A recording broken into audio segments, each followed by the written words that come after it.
G'day, Tom here from Reformers Bookshop with another Reformers interview. Today we are privileged to have Chad van Dixhoorn from Westminster Theological Seminary with us, as well as John McClean, Vice Principal of Christ College. Welcome guys, thanks for coming Thank on. you. Thank you. Good.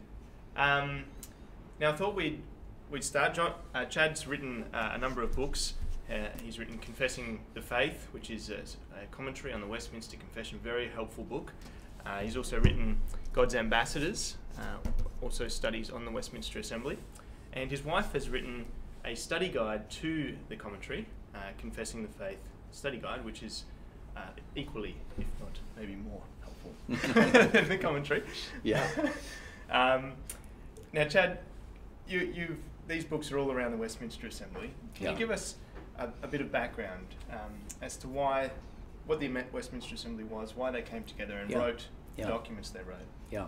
Westminster Assembly is a group that met together during the English Civil War, the 1640s, to try and reform the Church of England, with the hope that if the Church of England was reformed, there'd be one more reason for people to be fighting, or one less reason, rather, for people to be fighting.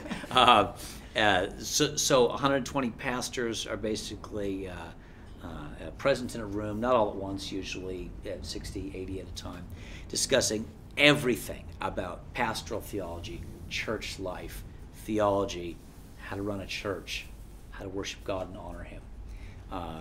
They left behind really useful documents, and they left behind records of their own meetings. So kind of records of the debates, the blow by blow of the conversations. So it's an enjoyable thing to study, to be a fly on the wall as a historian and kind of listen to the conversation.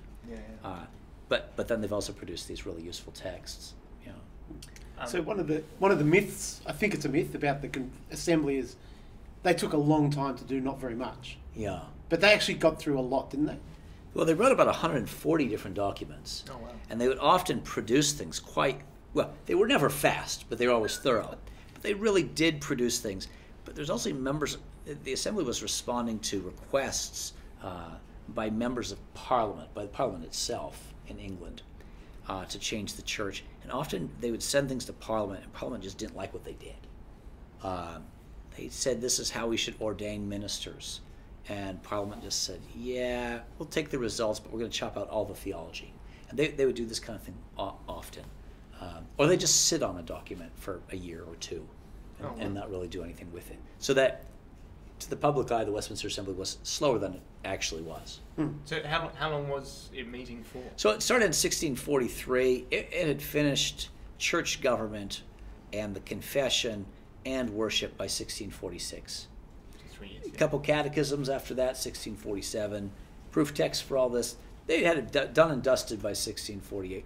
But then it trundles on examining ministers, which is really the subject of the God's Ambassadors book. What are they looking for in ministers? What's the big deal? They continued that till 1653. So about 10 years. Most of it done in 5. Most of it done in 5. Wow. Yeah. And you mentioned some of the documents that came out of it. So the confession. Yeah. There's some church order as well. Right. So they have a directory for church government. Okay. How do you do discipline? Should congregations be connected to each other? If so, how?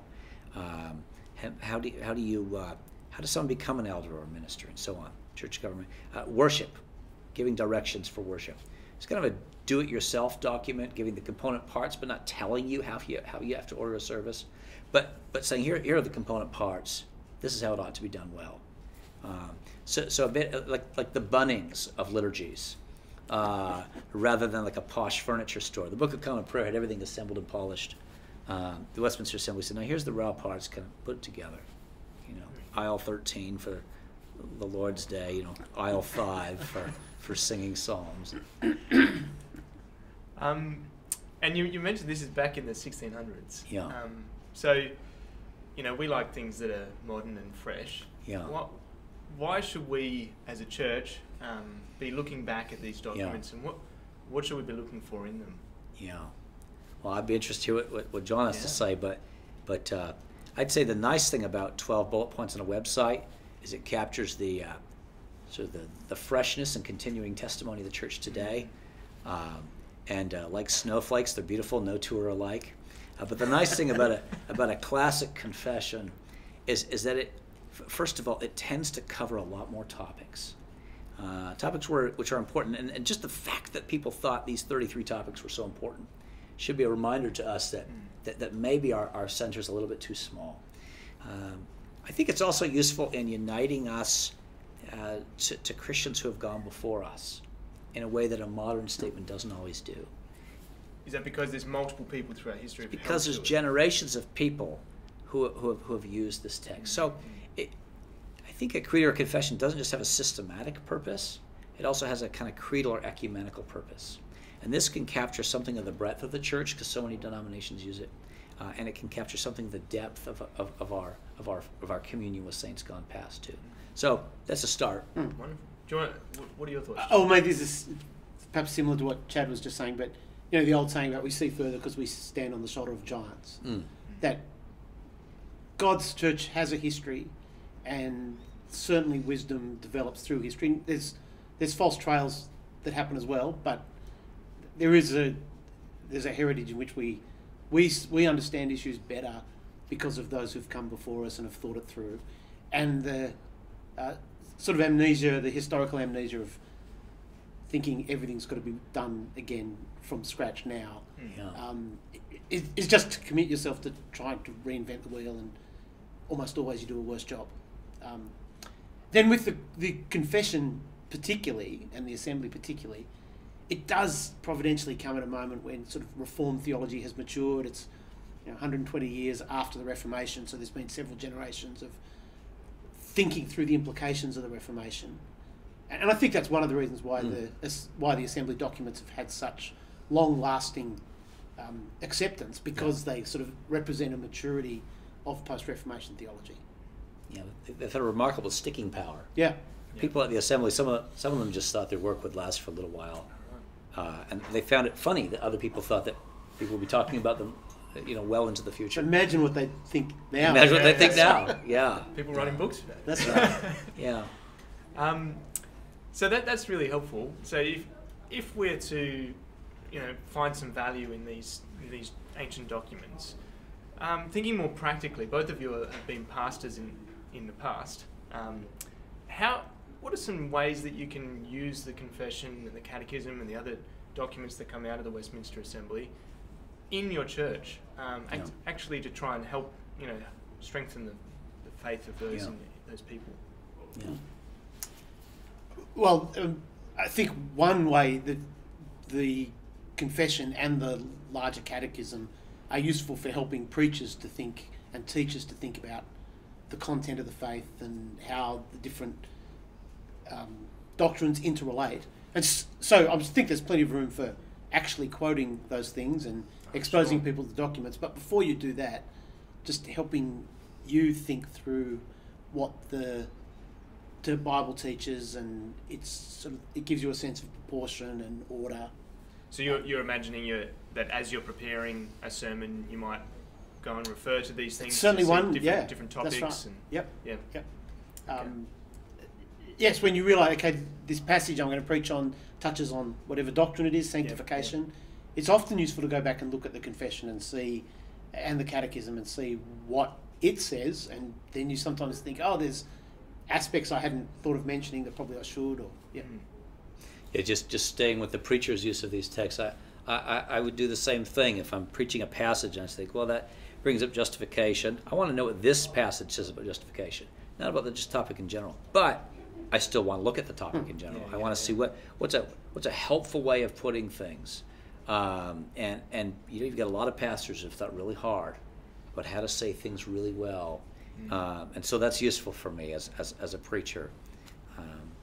And from time to time in preaching, certainly not all the time, but from time to time, I'd actually show people the relevant section of a chapter, perhaps put it on the bulletin, the handout, or put it up on the screen, just to use it as a summary of what I've been saying. Yep. And say to people, this is what the Westminster Assembly said all those years ago, and point out how helpful it is. Yep. Yeah. And they are incredibly concise. Yes, that's right. So they often very well worded. Often serve really nicely as a summary. Yeah. Yep. We've also in our church from time to time encouraged people to go to the larger catechism, because it has a question and answers on sort of how to come to worship. What should you be thinking about? Maybe before, during, after the preaching of the word, or communion, or baptism, and so on. So that in particular is a very churchly document, much neglected, but it's quite helpful. Does it differ much from the shorter catechism? It's the longer is much longer. The larger is much longer. But yeah, the shorter has more of an individualist focus. Okay. And the larger will often ask, how does Christ's work impact the church? Whereas the shorter is often saying the individual. So that makes the shorter more popular in evangelicalism, because we're not very thoughtful about the church a lot of times. Yeah. So you said you'd encourage people to go to it. What would that look like? That encouragement? Well, in our church, we occasionally will have a Sunday school. We have Sunday school classes. Yeah. And I taught our hour of instruction before the morning service for maybe some years. This is for the adults, right? This is for the adults. Yeah. I would have loved to get in with the teenagers too, but I do about 45 minutes of whatever, biblical exegesis, church history, something topical, and I'd always end the last 15 minutes with a biblical reflection on the doctrine of a paragraph of the confession, just one, week by week, maybe a paragraph or two, so that people were getting a meal from that. But I would sometimes also maybe take something from the larger catechism, and just help people just reflect on that for a few minutes. I found a lot of people not able to kind of consume an hour of systematic theology, but 15 minutes they could always handle. That's good. And we would try and make it doxological. In fact, much of that book, maybe all of it, has had some iteration through an adult education class prior to being in print. Yeah. And the book is quite it drives you to application. Yeah. So it's very helpful in that way. Yeah. Seems fair that a book written by Puritans should have application. And I imagine if you didn't have an adult Sunday school, you could do that in a Bible study or some other teaching section. Yeah. That's very helpful. Did you have any ideas? I was going to say Bible study groups. I know a few people who've worked through the confessional part thereof in Bible study groups. When I was a pastor, we didn't have a adult Sunday school kind of pattern, but we certainly used to, after church every so often, have a kind of open invitation seminar on a topic, and that's the kind of place again that you can use a section or a chapter of the confession and explain it to people and answer questions, and it often touches on issues that the average thoughtful Christian has probably wondered about in the past, but perhaps never heard it addressed in preaching, and perhaps have never quite managed to articulate the question. And when they see it in the confession, they can, that was actually what I've always wondered about. Yeah. And my wife Emily leads a couple Bible studies, but she often she's found that often people are really enjoying the Bible study, but they still have doctrinal questions that aren't being tackled. So she started taking a group through confessing the faith. Oh, very good. And she'd come up with questions and so forth for discussion, which is one of the origins of her study guide to confessing the faith. And she's just good at asking questions and is kind of capturing the biblical questions, the doctrinal questions, and the application questions.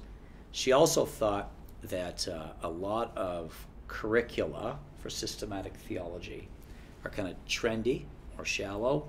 There's lots of good stuff out there too, but she thought, this could make a high school curriculum. This could make a Sunday school curriculum. This could make an elders training curriculum if we had a study guide.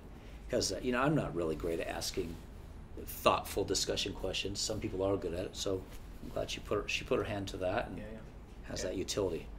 Yeah, I've certainly found the study guide helpful in my own study. One of the things that we try and promote at the bookshop is using the confession or the catechism as well in family worship. Yeah. Have you had any experience with that? Any tips, any ideas that you'd add? My children are young adults now, but several years ago we certainly worked through I think it was the shorter catechism. And again, I guess a bit like I was saying in Bible study, often there's at least particular questions you land on that does start a discussion, and this is a topic they've never, for teenagers, they haven't really thought about that before. Yeah. I wouldn't say it's a brilliant discussion every time, but you know. Yeah, nor would I claim the same for myself. So we've done any number of things, but we have tried to incorporate catechism into devotions right from the youngest age. We would kind of make up our own little catechism. You know, who is God? And they'd make a noise. We'd say, yes, God. Or who made you, God? And what else did God make? They'd kind of raise their hands. We'd say, yes, all things. So we made that catechism. Then we had a children's catechism. And then we had them memorize, the oldest 4 children have memorized the shorter catechism. I realized one of the impediments to them memorizing it was that they had to stand up front and get an award from the pastor. Once I found out that that was the thing that they most dreaded, I said, you don't need that. And so they just learned it quietly on their own with bribery and assists and other things like that. I would read, I'd read a question and then maybe ask some leading questions. And then we'd say it together as a family. So we did that. That was part of family worship. But most of our family worship is focused on the Word of God. Yes. So we're always trying something new because I never do anything particularly well. But right now we're doing a pattern of evening worship is reading a part of the Bible, talking about it, singing. Morning worship is like the doxology, reading a catechism question, and doing prayer requests. I read the one from the day before. I read this one. I maybe make a couple quick comments. Yeah. For what it's worth, when the shorter catechism first came out, different manuals popped out immediately, helping people figure out how to use it. And one of the guys said, "Look, this is going to be complicated for people. So what we need is for heads of households, whoever's leading devotions, first just to read it through, question by question, day by day. See if there's any words people don't understand. Second, run through, kind of ask questions about it, and eventually maybe even try and memorize it." So that was one approach. Another guy created this cute little manual with the leading questions already supplied. So you'd have the question, "What is the chief end of man?" And then he'd say, "Is it to do whatever you want?" And then he'd have in the margins, "No." Is it to become sort of rich and wealthy? And in the margins, "No." Is it to glorify God and enjoy Him forever? Like, yes. And just sort of step by step. The truth is, for kids, sometimes young ones, it was a good idea. Yeah. I mean, I laughed when I saw it, but I can see it has utility. Yeah. Very good. Thank you for those helpful ideas. One of the things we love to do on these interviews is to talk about reading. So I wondered, Chad and John, what are you reading at the moment? I've just been reading a book on the history of evangelicalism in Australia, the Fount of Public Prosperity. I think that's what it's called. So that's introduced me to all sorts of parts of early Australian history that I really wasn't very aware of anyway, and certainly the depth of involvement of evangelicals in the development of the colony is great story. Yeah, great. I'm just reading bits and bobs, a biography of John Knox by historian Jane Dawson, which I'm enjoying. I'm reading a World History of Christianity edited by Adrian Hastings, which has a nice section on Australia and Australasia. Let me see what else. And I'm reading for my edification what's it called? Maybe the Memoirs or something like that by Andrew Bonar. Okay. It's a Banner of Truth book, out of print, I think. But it's been helpful for me. He's too introspective, but nonetheless, he's really provoked me to think through my prayer life in really helpful ways. So just 3 things that come to mind. Thanks. Yeah. And we asked John this last time, but Chad, do you have any tips for our listeners how to read better or how to get more out of a book? Boy, I don't know that I'm brilliant with this, but I'm definitely a read with the pen kind of guy. Yeah, okay. I get less out of a digital book, more out of one where I can just mark things up. I write things, and then at the end of every chapter, I always write down either sort of questions for discussion, should I ever end up assigning the book to students, or just little summaries of that chapter. Yeah, and at the end of the book, I put my random notes. It's always in the back fly, things that interest me, page whatever, blah, blah, blah, blah, blah. And so that becomes a tool for future use, and that's really paid off for me. Very good. Thanks for that. Well, I think that's all we have time for. So thank you very much, Chad, for joining us, and thank you, John. Thank you. It's been a pleasure. Thank you.